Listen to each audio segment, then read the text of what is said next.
আপনার সাথে কি কখনো এমন হয়েছে যে আপনার অফিসে বা পরিবারে এমন একজন ব্যক্তি আছে যে অর্ধেক কাজ করেও প্রশংসা পায়, আর আপনি দিনরাত পরিশ্রম করেও শুনতে পান এটা তোমার কাজ, এটা তোমার দায়িত্ব, তাই এটা নিয়ে এত বাড়াবাড়ি করার কিছু নেই?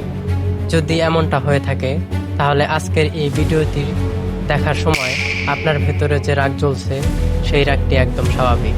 কিন্তু জানেন কি, এই রাগটাকেই আপনার শত্রুরা আপনার বিরুদ্ধে ব্যবহার করে।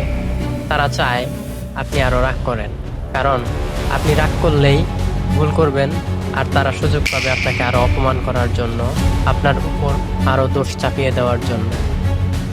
মনোবিজ্ঞানে একটি বিষয় আছে, নার্সিসিস্ট ট্রায়াঙ্গেল, বাংলায় যাকে বলা হয় ত্রিভুজের খেলা। এখানে একজন মানুষ দুটি ভূমিকা তৈরি করে। একজন হলো গোল্ডেন চাইল্ড, যাকে সব সময় উঁচু করে তুলে ধরা হয়, তার ভুলগুলো মাফ করে দেওয়া হয় এবং তার সামান্য কাজকেই গুনে গুনে শোনানো হয় এবং প্রশংসা করা হয়। অন্যজন হলো স্কেপগট, যে হলো মূলত সেই অবহেলিত মানুষ যার উপর সব দোষ চাপিয়ে দেওয়া হয়। এমনকি স্কেপগট যখন কোনো ভালো কাজ করে তখন সেটাকেও খারাপভাবে উপস্থাপন করা হয় বা ব্যাখ্যা করা হয়। আর ম্যানুপুলেটর, তিনি বসে বসে এই দুজনের লড়াই দেখে মজা নেন, কারণ এই লড়াই যত বাড়বে তার গুরুত্বও তত বাড়বে। কিন্তু এখানে সব থেকে বড় সত্যটা হলো স্কেপগটই আসলে সব থেকে শক্তিশালী মানুষ। হ্যাঁ, আপনি ঠিকই শুনেছেন, কারণ স্কেপগটকে বারবার ভাঙতে হয় তবুও সে দাঁড়িয়ে থাকে। আর গোল্ডেন চাইল্ড, সে তো কখনো বাস্তবের কঠিন লড়াই দেখেইনি, তাই সে দুর্বল। ম্যানিপুলেটর জানে, যদি স্কেপগট একদিন জেগে ওঠে এবং বলে আমি আর তোমাদের এই খেলায় খেলবো না, তাহলে পুরো ত্রিভুজটাই ভেঙে যেতে পারে। তাই তারা যা চায় তা হলো আপনাকে সবসময় রাগিয়ে রাখা, কারণ রাগ করে থাকলে আপনি ঠিকমতো চিন্তা করতে পারবেন না। কিন্তু আপনি যদি এই রাগটাকেই শান্তিতে পরিণত করেন, তাহলে তারা আর আপনাকে নিয়ে খেলতে পারবে না, তারা আর আপনাকে অপমান করতে পারবে না, তারা আপনার সামনে একদম নাস্তানাবুদ হয়ে যাবে। চলুন এখন জানা যাক এ সকল পরিস্থিতির মোকাবেলা কেমন করে করতে হয় বা নিজেকে কেমন করে প্রোটেক্ট করতে হয়। টেকনিক নাম্বার 1, গোল্ডেন চাইল্ডকে প্রশ্ন করুন। যখন কেউ আপনার সামনে ওই আদর্শ মানুষটিকে তুলে ধরবে, তখন সরাসরি ওই আদর্শ মানুষটিকে জিজ্ঞেস করুন, বস তো বলেছে তুমি খুব ভালো করেছো, তোমার সিক্রেটটা কি তাহলে আসলে?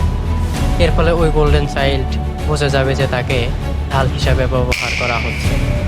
আর আপনি তো জানেন, এই ম্যানুপুলেটররা আলোয় আসতে ভয় পায়। দ্বিতীয় অস্ত্র, ফ্যাক্ট শিট তৈরি করুন। প্রতিদিন ডায়েরিতে লিখুন আজ আপনি কি কি করেছেন এবং সেই গোল্ডেন চাইল্ড কি কি করেছে।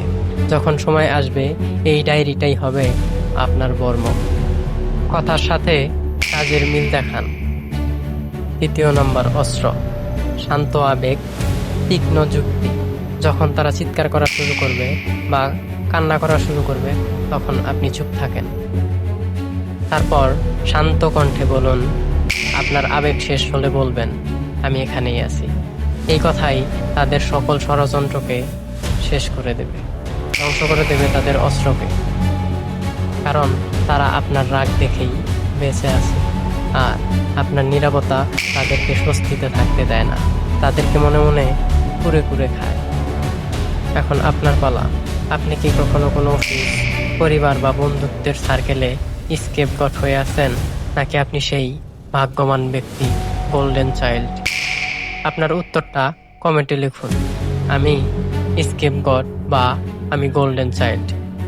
কিন্তু মনে রাখবেন, আপনি যেই হন না কেন, আজকের এই কৌশলগুলো আপনার হাতের মুঠোয়। কারণ ম্যানুপুলেটরদের সব থেকে বড় ভয় হলো একটি জাগ্রত স্কেপগট। আপনি যদি সত্যিই জেগে উঠতে চান, তাহলে এই ভিডিওটি শেয়ার করুন। হয়তো আপনার সেই গোল্ডেন চাইল্ড বন্ধুটিও সত্যি জানতে চায় যে তার সাথে আসলে কি হচ্ছে। আমি আপনার কমেন্টের অপেক্ষায় থাকব। তাহলে পরের এপিসোডে আসবে সাইলেন্ট ট্রিটমেন্ট, নীরবতা দিয়ে কিভাবে আপনাকে পাগল করা হয়। ততদিন পর্যন্ত রাগটাকে আপনার নিজের পক্ষে রাখুন, আপনার প্রতিপক্ষের পক্ষে নয়।